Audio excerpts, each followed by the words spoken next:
Hello বন্ধুরা, কেমন আছো? আশা করি ভালো আছো। আবার নিয়ে চলে এলাম নতুন ভিডিও। ভালো লাগলে লাইক কমেন্ট করবেন আর সব বন্ধুদের কাছে ভিডিওটা শেয়ার করে দেবেন। আর পুরোপুরি ভিডিওটা দেখবেন, টেনে টেনে দেখবেন না।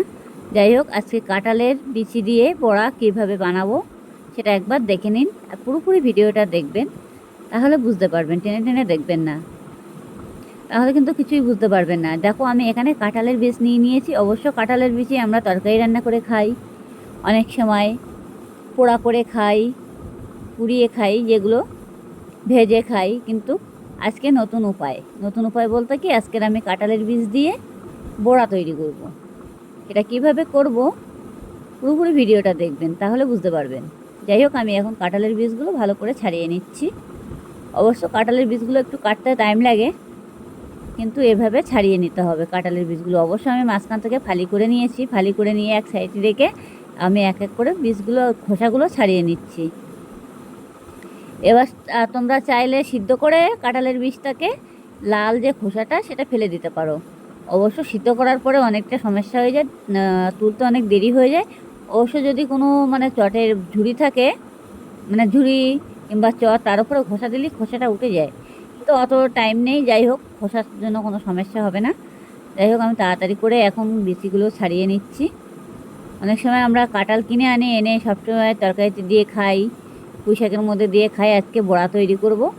বড়া করলে অসাধারণ লাগে খেতে। কিন্তু আমি এখন তাড়াতাড়ি করে কাঁঠালের বিচিগুলো ভালো করে ছাড়িয়ে নেব। তার আগে ছোট্ট একটা উপায়, ভালো লাগলে লাইক কমেন্ট করতে ভুলবে না, কেমন? আমি এবার বিচিগুলো ছাড়িয়ে নিচ্ছি। এমনি কি বলতো, কাঁঠালের বিচিগুলো একটু কাটতে টাইম লাগে। আর এই যে আটা রয়েছে না, আটাটা নখের মধ্যে চিপটে যাচ্ছে। কাঁঠালের বিচির আটাটা অবশ্য তেল দিলে আবার উঠে যাবে। এবার আমি এইভাবে তাড়াতাড়ি করে কাঁঠালের বিচিগুলো ছাড়িয়ে নিচ্ছি। তার মধ্যে আমি দেবো দুখানা পেঁয়াজ দেবো একটু, এরকম বিচিগুলো ছাড়িয়ে নিচ্ছি। দেখেছো, কাঁঠালের বিচিগুলো এইভাবে ছাড়ানো হয়ে যাবে আমার তাড়াতাড়ি। এই দেখো, দেখেছো, কাঁঠালের বিচিগুলো ছাড়িয়ে নিচ্ছি। এই যে বাটির মধ্যে নিয়ে নিলাম। নিয়ে এটা এখন ভালো করে ছাড়িয়ে নিয়ে আমি এখন সিদ্ধ বসিয়ে দেবো। তার আগে সব বিচিগুলো ছাড়িয়ে নেই। অবশ্য আমাদের কাঁঠাল বাড়িতে কেউ পছন্দ করে না, কিন্তু কাঁঠালের বীজ খেতে খুব ভালোবাসে। পোড়া খাও, তারপর রান্না করে খাও, সবজির মধ্যে দিয়ে, শাকের ভিতরে দিয়ে কাঁঠালের বিচি খুব টেস্টি একটা খাবার। অবশ্য কাঁঠালের বিচি খাওয়া ভালো, কিন্তু সব সময় কাঁঠালের বিচি খেলে অতিরিক্ত বেশি খাওয়া হয়ে গেলে পেটে ব্যথা করে আর কি। খুব স্বাদ লাগে কাঁঠালের বিচি খেতে।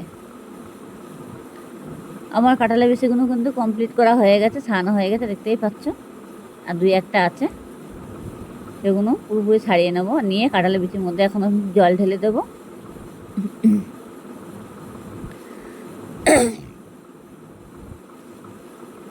কাঁঠালের বিচিগুলো অলরেডি আমার ছাড়ানো হয়ে গেছে। খোসাগুলো দেখছো, একদম পুরো রসুনের খোসার মতন বেরিয়ে গেছে। যাই হোক, আমার বিচিগুলো ছাড়ানো হয়ে গেছে। আমি এখন জল দিয়ে দিচ্ছি, জল দিয়ে ধুয়ে নেবো। দেখো, সাদা সাদা কোষ্ঠ কোষ্ঠ ভাব বেরোচ্ছে। এই যে এভাবে ধুয়ে নিতে হবে কাঁঠালের বিচিগুলো। এখন ধুয়ে নিয়ে এটাকে আমি এখন প্রেসারে দিয়ে দেবো।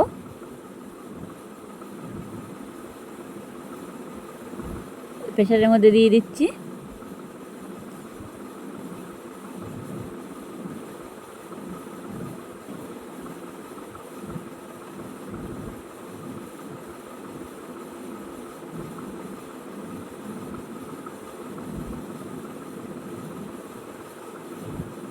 এখন আমি জল দিয়ে দেব, এটাকে সিদ্ধ করে নেব।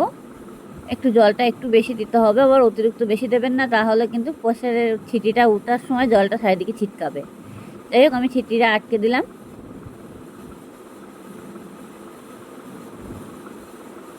আটকে দিয়ে আমি এখন সিদ্ধ করে নিয়েছি।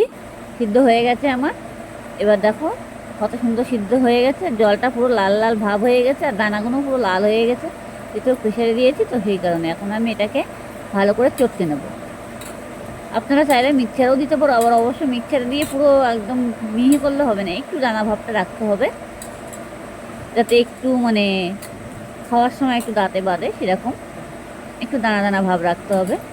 হাত দিয়ে চটকে নিতে পারো, চাইলে মিক্সারে দিতে পারো, কোনো অসুবিধা নেই। যেভাবে পারবে সেইভাবে করবে, কিন্তু এটা সিদ্ধ করে নিতে হবে। সিদ্ধ করে নিয়ে আমি জলটা ফেলে দিয়েছি, দানাগুলো তুলে নিয়েছি, নিয়ে একটা পাত্রের মধ্যে এখন আমি ভালো করে মাখানো শুরু করে দিয়েছি। এটাকে একটু ভালো করে মাখতে হবে অলরেডি।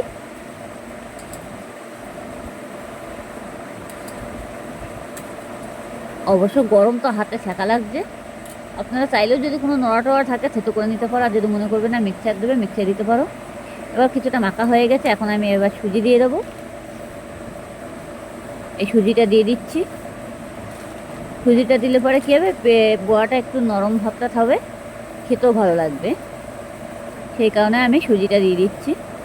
অতি অবশ্যই সুজিটা দিতে হবে। এবার আমি একটু বেসন দিয়ে দিলাম,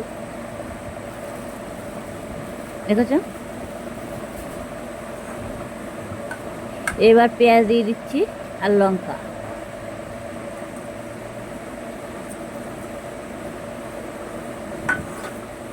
না না, বেসন ভুল বললাম, বেসন দিইনি, আমি একটু ময়দা দিয়েছি,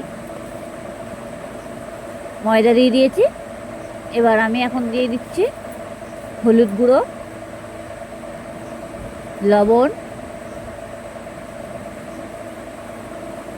লবণটা একটু মানে হাতে রেখে দেবেন যাতে পুড়ে না যায়, সেই বুঝে দেবেন। আর একটু ভাজা মশলা দিয়ে দিলাম,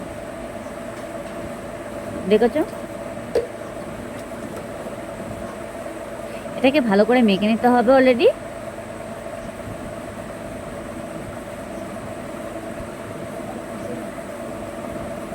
এবার আমি চটকে চটকে ভালো করে মেখে নেবো। আমি আবারও বলছি কি কি দিয়েছি, ভিডিও তো দেখতেও পাচ্ছ যে আমি কি কি দিয়েছি। সিদ্ধ করে নিয়ে ভালো করে এটা মেখে নিলাম। মেখে নিয়ে একটু সুজি দিয়েছি, ময়দা দিয়েছি, একটু পেঁয়াজ দিয়েছি একটু বেশি করে কুচিয়ে, একটু লঙ্কা, লবণ, হলুদ, আর একটু ভাজা মশলা। ভাজা মশলা বলতে আমার মরিচ গুঁড়ো আর জিরের গুঁড়ো ভেজে রেখেছিলাম, সেটা দিয়েছি। আপনারা চাইলে দিতে পারো, আর যদি মনে করবে না একটু হালকা গরম মশলা মারবে, সেটাও দিতে পারো, কোনো অসুবিধা নেই।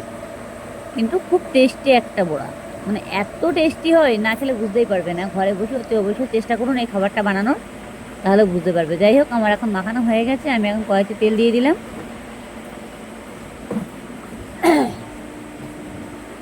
কড়াইতে তেলটা ভালো করে গরম করে নিতে হবে অলরেডি।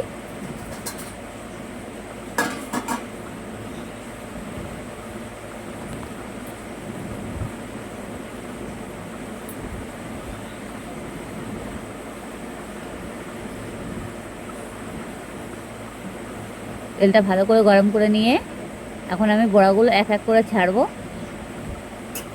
একটু গরম করতে হবে, তেলটা গরম না করলে পরে তাহলে বড়াগুলো দিলে পরে পুরো আটকে যাবে কড়ার গায়ে। কড়াইটায় গরম করে নিতে হবে অলরেডি আগে। অলরেডি গরম হয়ে গেছে, আমি এখন এক এক করে ছেড়ে দিচ্ছি। দেখবে যাতে আবার হাতে না লাগে, সেই বুঝে দেবে।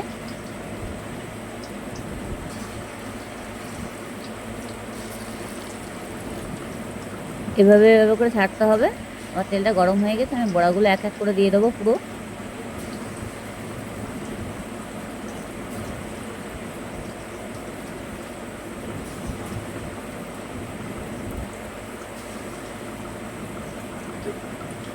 চারি সাইডে একটু বসিয়ে বসিয়ে দিতে হবে, সাজিয়ে সাজিয়ে, তাহলে বড়াগুলো জোড়া লাগার কোনো সম্ভাবনা থাকবে না। অনেক সময় গায়ে গায়ে পড়ে গেলে কী হবে, বড়াগুলো পুরো জোড়া লেগে যায়, আটকে যাবে, ভেঙে যাবে তখন তোলার সময়।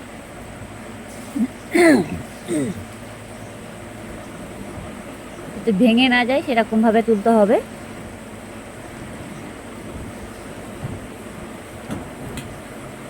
একটু ফাঁকা রেখে রেখে দেবে।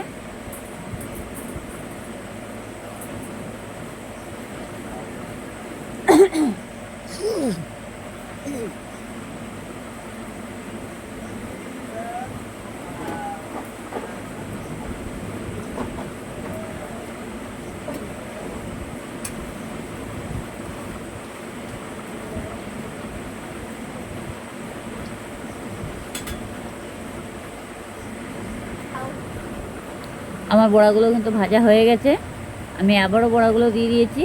এবার বাকি বড়াগুলো পুরোপুরি ভেজে নেব।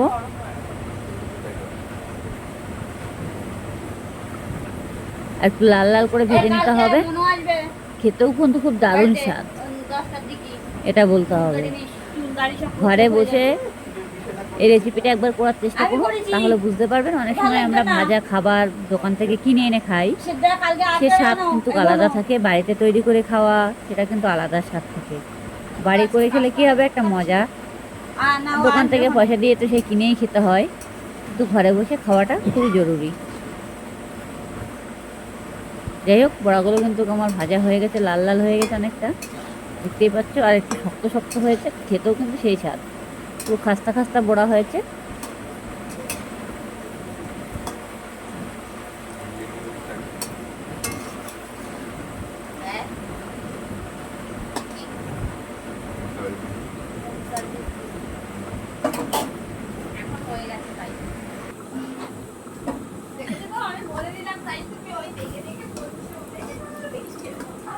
বড়াগুলো আমার ভাজা হয়ে গেছে। আমি এখন এক এক করে বড়াগুলো তুলে নেবো সাইড দিয়ে দিয়ে, এভাবে।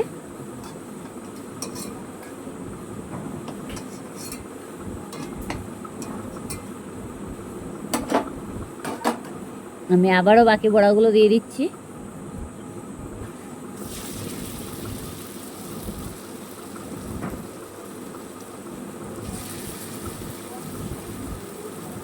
ঠিক আছে, এইভাবে এইভাবে করে দিতে হবে। হাতের তলায় নিয়ে একটু চ্যাপটা চ্যাপটা করে একটু দিয়ে দিলে একদম পুরো চপের মতো তৈরি হয়ে যাচ্ছে।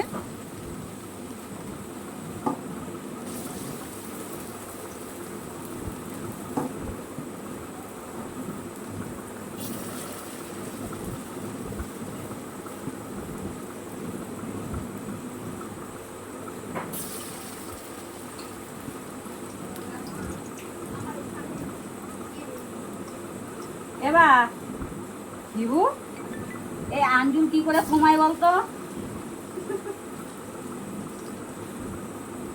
হ্যাঁ, জানিস সে পদ্ধতি কিছু? আমার পায়ে হয়েছে আঞ্জুল।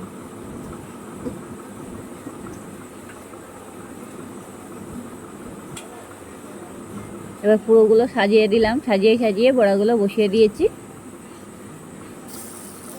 বাকি একটা ছেলে এক সাইডে বসিয়ে দিয়েছি। একটু ফাঁকা রেখে রেখে দিতে হবে, হালকা পরিমাণে একটু ফাঁকা রেখে দিলে তাহলে বড়াগুলো আর গায়ে লাগবে না, আর জোড়া লাগার সম্ভাবনা থাকবে না। যাই হোক, আমি এই বড়াটাকে পুরোপুরি উল্টে দিয়েছি।